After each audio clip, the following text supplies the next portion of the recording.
Well, thank you for being with Peter and me tonight. Look, Dan Tehan is the Federal Education Minister. He has a massive job on his hands.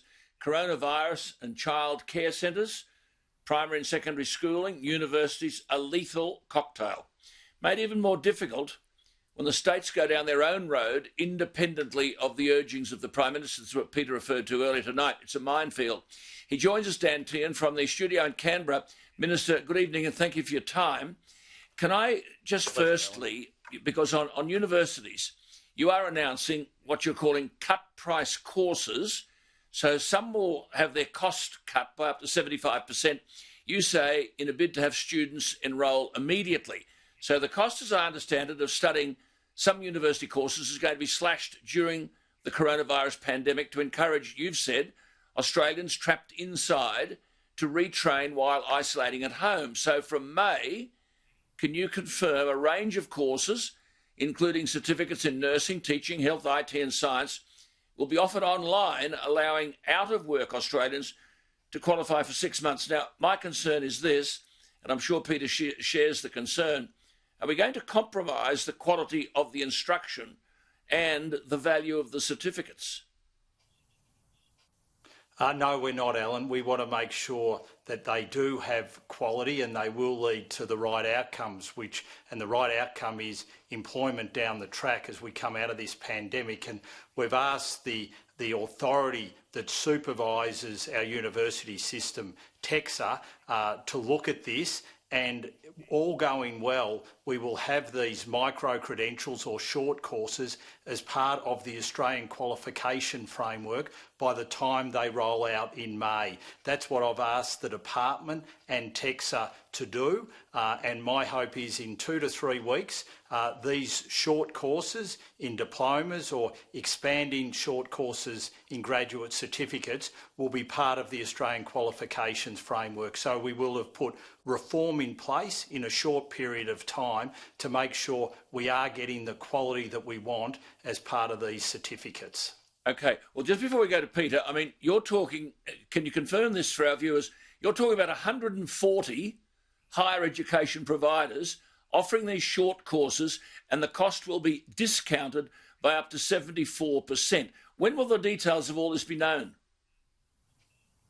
So the details are out there now. So for a list of courses, a student will just have to pay $1,250. And then for the other courses, it's $2,500. So for instance, teaching, nursing, agriculture, counselling are all $1,250. Your engineering, sciences are in the $2,500. These courses, the cost to the student has been slashed by between 50 to 74%, and that's to encourage people to take these up, to reskill or look at a whole new occupation if their life has been turned upside down as a result of the coronavirus.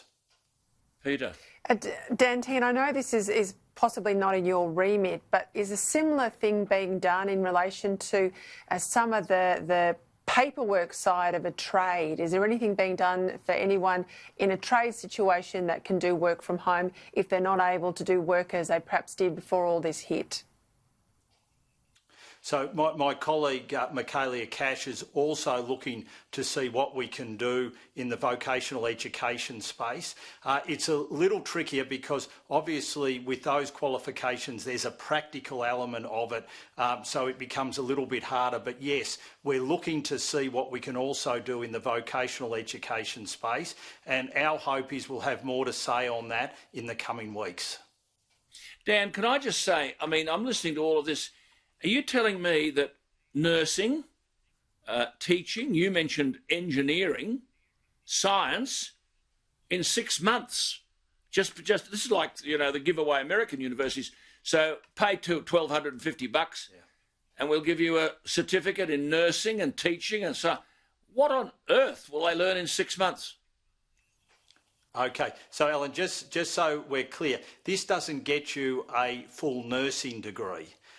But if you, for instance, you had done general nursing and then you wanted to specialise in a certain area, then you would be able to do that element of it, which would then mean that paediatrics, for instance, you might want to specialise in that area. So you can do this 6-month certificate course, which would improve or reskill you in that area, and you could go on and do that. In teaching, there's obviously a lot of online teaching going on at the moment. So one of the things that Swinburne's looking at doing is offering a certificate in online teaching. So you might have your teaching degree, but you want to now learn what the skills you are to teach properly online. So you can do one of these 6-month courses on online teaching. When it comes to agriculture, there might be a part of agriculture where you might want to enhance or improve your skills. So you can do it in that side of it. Health administration is another. If you want to improve your ability to lift yourself up the hierarchy in the public health system, you could do a health administration certificate. Would then mean the next time that you apply for a managerial job, you can demonstrate that you've done this 6-month certificate to improve your skills in that area. Okay. So, and the other good thing about them also, I just made this point, they're also a building block. So if you do a certificate, a diploma certificate, 6 months, if you want to go on and do a full diploma, then you only have to add another 6 months and you've got a full diploma. And it's the same with the graduate certificates. They also act as building blocks. Okay, now look, parents in relation to schools, parents are wondering who's running the show. Now, Scott Morrison's been quite passionate and compassionate about the fact that schools should still be open. But then you've got situations in Victoria, well, they're closing the whole lot. New South Wales, Gladys says, oh, well, you don't have to go to school. And in Queensland, they're not going to go to school, full stop. Can you understand that parents are wondering who's running the show? Well, look, this is the Federation at work, and the Prime Minister, through the National Cabinet, is trying to get a very consistent approach when it comes to schools. And the Chief Medical Panel, that those experts from the Commonwealth and all the states and territories have said it's safe for schools to be open. So we're trying to get some national principles in place that will govern this.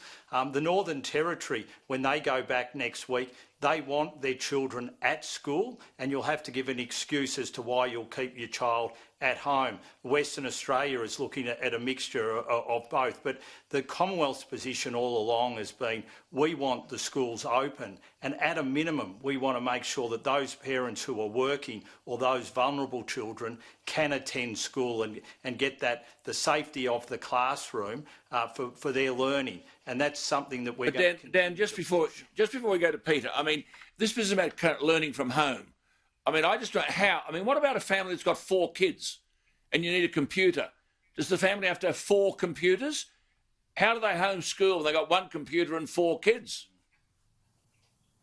Well, Alan, you're absolutely right, and that's why we think that schools should be open. So in an instance like that, the family can approach the school and say, look, we haven't got the capability to be able to educate our kids online at home, so therefore we'd like to be able to use the resources at school.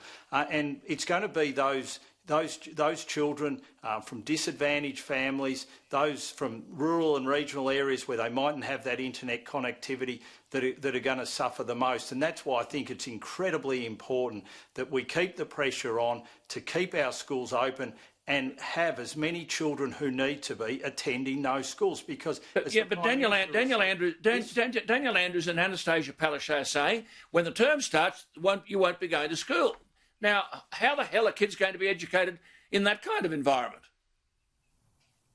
Well, it'll be very difficult, and that's why we keep pushing to say for parents who have to work, for those vulnerable children, the schools should be open and the children should be able to attend. And, you know, the Prime Minister has been very firm on that, and we want to get some national principles agreed across all states and territories so that we do have a consistent approach when it comes to, especially as the case you're making, for those who really, for where they're low socioeconomic, where they're vulnerable children, that they have those opportunities that they can get in the classroom.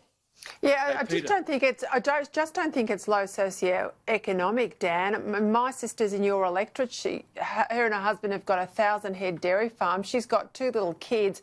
She's trying to work from home. They haven't got great broadband out there in the country. That's it. Yes, they've got computers and devices, but she's supposedly working for a bank, working from home. He's running a dairy. They've got 2 little ones who are in primary school. We're asking a lot of parents to do that for 1 term already, and now in Victoria another term. I think this is pretty tough. We've got a lot of parents working from home, and they're supposed to run their households and educate their kids. And I might add, not any of them that I'm speaking to are getting big rebates on their school fees either. The schools are still charging the parents the fees. Yep, correct. No, well, you're right, Peter, and that's why we've made it very clear for those parents who both have to work. They should be able to have their children attend school, and as the medical experts have said, it's safe for schools to be open, and it's for exactly that reason where both parents need to work, whether they're working on a dairy farm or in a bank.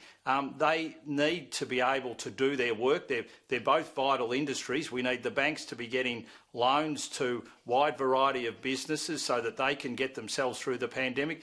We need the milk to make sure that all the cheese or the yogurt, all the wonderful things that the Southwest Victoria produces when it comes to the dairy industry, we need those on our kitchen table during the pandemic. So they are both working, so they should be able to have their children at school. But Dan, I don't want to be repetitive here, but Peter's made a very, very valid point. The reality is, no matter how much you say the ideal world exists, basically in Victoria, the kids have been told not to go to school. In Queensland, the kids have been told not to go to school. And even Gladys Berejiklian is saying in New South Wales, you don't have to go to school. Now, there are a whole heap of parents out there saying we don't have broadband, or at least the internet reception's crook, we don't have the computers. We're going to have a whole generation of kids because of the ideological disposition of certain premiers in opposition to the Prime Minister giving instructions in their state which run counter to what the Prime Minister is recommending, and these kids finish up being uneducated.